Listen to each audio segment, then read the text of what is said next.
Je vais vous présenter un framework hybride open source pour faire de l'hybride, qui réinvente un peu l'hybride tel qu'on le connaît. Alors, pourquoi on veut faire au fait des apps hybrides? Ça nous permet en fait d'écrire un seul code la plupart du temps. Ça nous permet de pouvoir cibler plusieurs plateformes en même temps aussi. Ça nous permet de réduire les coûts de développement. Donc les coûts de développement, en fait, c'est surtout que ça évite d'avoir avoir plusieurs compétences de développeurs, au final, que ce soit Android, iOS, Web, BlackBerry, Windows Phone. Et du coup, ça évite aussi, ça diminue aussi le temps, au final, de développement. Et enfin, du coup, on fait face aussi à l'amélioration des performances web. Donc depuis Android 4.4 depuis Android 5, pardon, depuis l'apparition des WebView Chromium et des WK WebView sur iOS. Bon, je sais qu'on est à la DroidCon, donc on va éviter de parler trop d'iOS. Mais bon, voilà. Donc en globalité, en fait, le web améliore vraiment ses performances en ce moment. Bon, par contre, en effet, on n'aime pas trop faire des apps hybrides. On a déjà entendu ce matin quand Seb a voulu faire a présenté le Barcamp. Alors pourquoi on n'aime pas ça? C'est tout simplement parce que les performances actuelles, même si elles ont tendance à s'améliorer, les performances des frameworks hybrides actuels sont pas tip-top. Donc sans vouloir en citer un, on va dire Cordova, et tout framework qui se base dessus. Et donc voilà, donc ça manque de smooth sur les navigations, sur les transitions CSS, etc. Pourquoi on n'aime pas ça non plus? C'est parce que c'est pas flexible. La plupart des SDK qui existent actuellement sont pas flexibles, c'est-à-dire qu'en fait on est obligé d'implémenter toute l'application avec ce SDK. Donc typiquement Cordova, vous la faites de A à Z avec Cordova. Ionic c'est pareil. En même temps il se base dessus. Et également, ça ne respecte pas les standards de chaque plateforme. C'est-à-dire que vous n'allez pas avoir des composants custo d'un côté Android et de l'autre côté iOS. Vous allez avoir un composant fait par le SDK qui va bien sur les deux plateformes et qui vraiment match les deux plateformes, quoi. Alors, du coup, qu'est-ce qui change, nous, avec Cobalt? Alors, Cobalt, du coup, lui, propose de la navigation native. C'est-à-dire que vous allez avoir vos WebView qui vont être dans des containers natifs. Donc sur Android, ça va être dans des activities, des fragments. Sur iOS, désolé de le citer encore, on va être sur des UIView controllers. Également, du coup, on peut l'utiliser, alors ça c'était pareil, c'était une volonté de notre part, on peut l'utiliser dans toute une partie de l'application. C'est-à-dire vous pouvez commencer en full natif, pusher une toute petite vue hybride et puis repartir sur une TFI après, ou la faire entièrement, peu importe. Et pareil, on peut mixer très simplement en fait du natif dans le web, plutôt votre écran, vous pouvez le faire en moitié en web, en moitié en natif, et vous allez voir comment après. Et enfin, du coup, on a également implémenté des composants natifs. Donc ce que je vous disais tout à l'heure, en fait, il n'y a pas de composant, il n'y a pas de SDK actuellement qui fait vraiment un composant iOS et Android en hybride. Et nous, c'est ce qu'on a fait le choix, pour respecter au final les guidelines. Donc comment ça se goupille? Alors, je ne sais pas si vous voyez bien l'architecture ici, je ne pense pas, malheureusement. Donc en fait, on a un dossier, donc là je parle du coup d'Android, on a un dossier VV dans le dossier assets de votre projet Android, dans lequel il y a une librairie JS Cobalt, dans lequel il y a aussi un fichier de configuration sur lequel on reviendra juste après au niveau de la navigation. On a le framework basique par plateforme. Donc là actuellement on est encore en tant que module Android, mais bientôt il y a notre AR qui va arriver, et pareil pour iOS, il y aura un pod. Et aussi on va supporter Windows Mobile l'année prochaine. Et enfin, pour le moment, on est obligé d'encore d'hériter des activities, on est obligé d'hériter de nos activities Cobalt et fragments Cobalt, mais on va en refactorer ça pour qu'on puisse après utiliser que des activities, mettre des listeners, etc. Donc, on va revenir du coup sur la base en fait du framework. donc il se base au final sur un système de communication entre le web et le natif. C'est très simple, mais par contre très robuste. On peut envoyer on a mis en place un système d'événements et callback. Donc le web envoie un événement, le natif le reçoit, il peut appeler une callback derrière du web. Et inversement, c'est dans les deux sens. Ça utilise le format JSON, donc un peu classique en mobile. Et tous les calls sont identiques sur toutes les plateformes, c'est-à-dire que vous allez retrouver exactement les mêmes méthodes d'un côté et de l'autre. Et vraiment, on a fait en sorte que quand vous appelez, par exemple, une alerte, d'un côté et de l'autre, vous allez avoir exactement les mêmes paramètres. C'est juste que c'est après le framework qui va gérer ça. Alors, juste un petit sample code vite fait.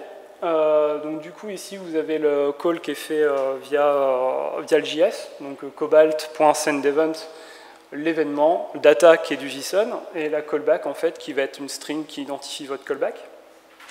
Et ici en Android du coup vous allez overrider une méthode qui s'appelle onAndEvent, donc toujours pareil, on va avoir les callbacks et les messages aussi. Et donc du coup, ici, on va bien recevoir l'événement, le data en format JSON Object et une string, donc du coup de la callback. Donc après, en fonction de ce que vous recevez, vous faites un peu ce que vous voulez.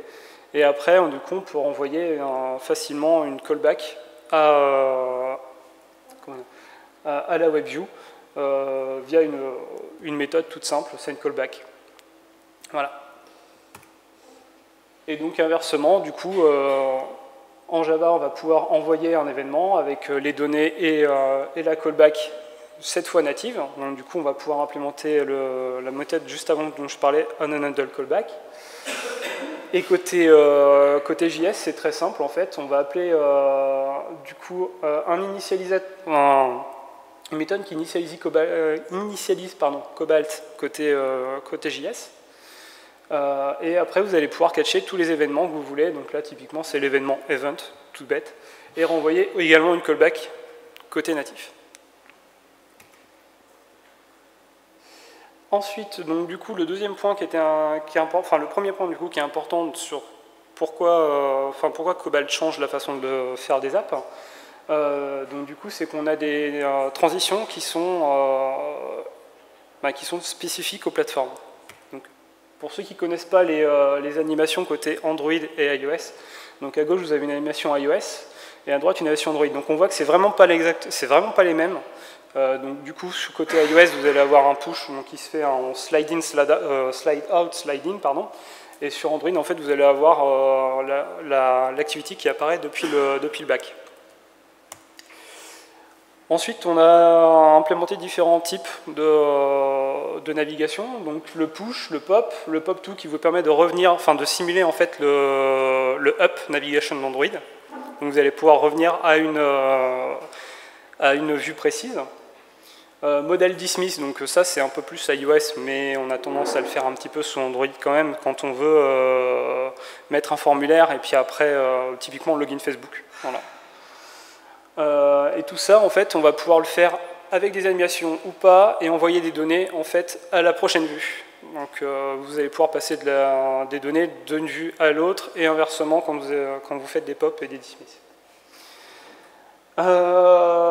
Et du coup, vous avez le choix du contrôleur natif dans lequel vous allez mettre votre page HTML au final. Et donc du coup, vous allez pouvoir customiser cette vue, cette activity, et vous avez droit aussi à des options, donc je vais en parler juste après. Voilà. Alors, donc du coup, le fichier de configuration dont je vous parlais tout à l'heure, en fait, on va lister tous les contrôleurs, en fait, donc on les nomme des contrôleurs, les vues natives dans lesquelles on tourne. Donc leur clé, donc là typiquement default c'est la vue par défaut qui sera pushée tout le temps en permanence dans votre appli si vous ne mettez pas de nom de contrôleur. Le contrôleur iOS et le contrôleur Android, donc typiquement un vue contrôleur sur iOS et une activity sur Android. Et les deux options dont je vous parlais qui sont en fait des features incluses dans Cobalt directement, c'est le pull to refresh et l'infinite scroll. Donc je vais vous en parler juste après de ces deux-là. Et donc en JS, ça se limite à dire à utiliser la méthode cobalt.navigate et de lui donner push. Donc là, ça c'est l'instruction, donc pour lui dire soit il push, soit il pop, c'est vraiment l'animation. Enfin, c'est la navigation au final qui est envoyée, la page HTML et le contrôleur que vous utilisez. Et là, je ne les ai pas mis pour simplifier, mais vous pouvez aussi du coup donner des données JSON du coup, qui seront envoyées au web dans la vue d'après. Donc du coup, les composants, donc, comme je vous disais, on implémente du coup pull to refresh et infinite scroll. Donc comme vous voyez, c'est vraiment les pull to refresh, enfin c'est vraiment les composants natifs de chacune des plateformes. Donc typiquement, vous allez avoir le petit cercle avec le rafraîchissement sur Android. Et pareil, vous allez avoir le petit activity indicator sur iOS. Pareil, les alertes, du coup, elles vont vraiment être pour chaque plateforme. Donc pour Android, vraiment custo Android, et sur iOS, pareil. À savoir qu'après, ce sera en fonction des thèmes que vous mettez dans votre application que vos éléments seront customisés au final. Vous avez ça c'est les toasters, les toasts, donc du coup les toasts sur Android, donc ont plus tendance à ne plus être implémentés avec le nouveau, c'est le composant snack bar. Donc on remplacera en fait le toast par le snack bar. Et puis plein d'autres. Donc du coup on a le date picker, web layer aussi, et une fonctionnalité en fait qui nous tenait à cœur parce que les développeurs web veulent vraiment avoir une application qui ressemble vraiment à du natif. Et en fait on est en train de développer ce qu'on appelle le composant app bar. Donc en fait sur Android ce sera l'action bar. Et sur iOS ce sera la navigation bar au final. Donc entièrement custo avec toutes les actions, savoir si c'est dans l'overflow, si c'est en haut, etc. Donc plusieurs choses, parce qu'une seule chose, une seule chose, comme disait feu Steve Jobs, c'est pas assez au final. Donc en fait, on a aussi un système de plugins, donc qui se compose d'un fichier JS, d'un singleton iOS et d'un singleton Android.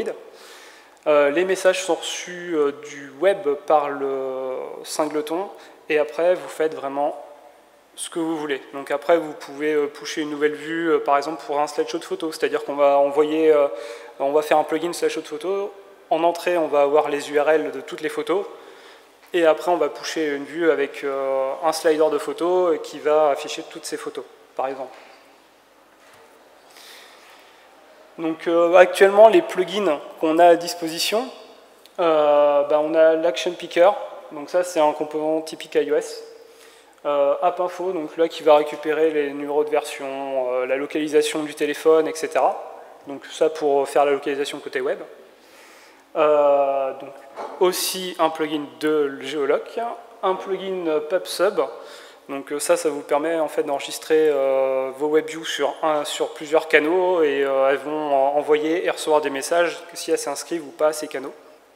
Ça permet d'échanger en fait des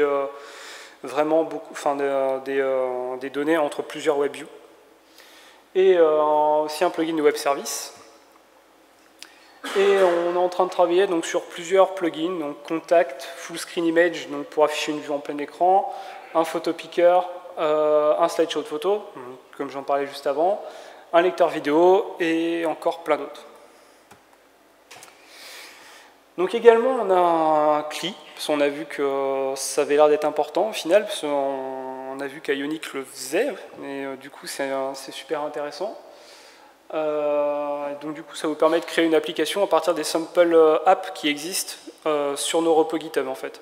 Pour l'instant on n'en a que 2, mais d'ici la fin de l'année on va en implémenter plusieurs pour que vous puissiez vraiment partir comprendre comment ça marche. Typiquement là une des applis qu'on veut mettre, un des templates qu'on veut mettre en avant, c'est celui avec un navigation drawer. La plupart des applis maintenant sont faits avec un navigation drawer ou avec des tabs. Et aussi, donc du coup, si vous ne voulez pas vous mettre dedans tout de suite, vous pouvez télécharger l'application Cobalt Catalog, qui est disponible sur Play Store et puis sur App Store, donc pour voir toutes les fonctionnalités du framework. Voilà. Donc, si ce framework vous intéresse, vous pouvez du coup aller sur le site, donc cobaltians.org, aller sur le GitHub, Cobaltians, sachant que là, du coup, vous avez le Cobaltians/Cobalt, mais en fait, vous avez plusieurs. Vous avez le Cobalt Plugins, Cobalt Samples, Cobalt... je crois que j'ai fait le tour, finalement. Voilà. Vous pouvez nous suivre aussi sur Twitter, on poste des news assez souvent, donc toutes les news de blog, typiquement. Et sinon, vous pouvez nous contacter aussi sur contact@cobaltians.org. Et du coup, si vous avez envie de contribuer, n'hésitez pas. Hein. Vous pouvez nous envoyer un petit mail pour connaître la procédure, ou même nous demander maintenant, si vous voulez. Voilà, donc en tout cas, je vous remercie de m'avoir écouté. Et puis, si vous avez des questions, n'hésitez pas.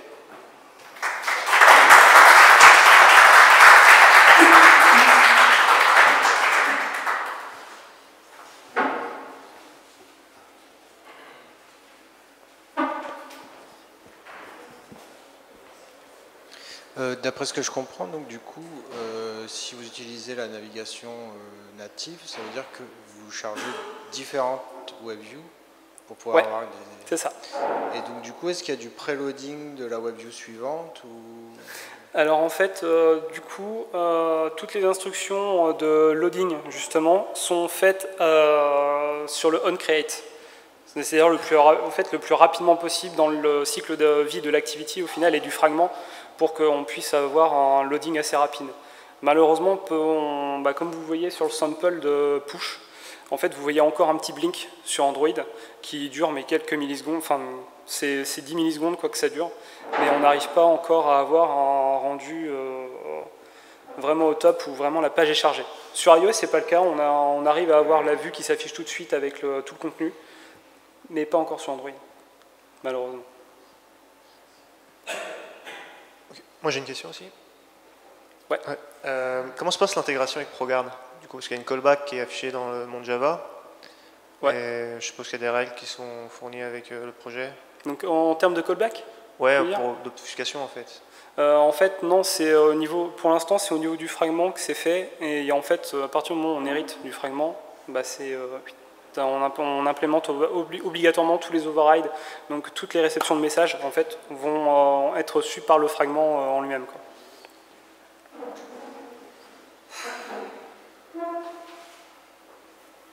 Bon, merci beaucoup. Merci.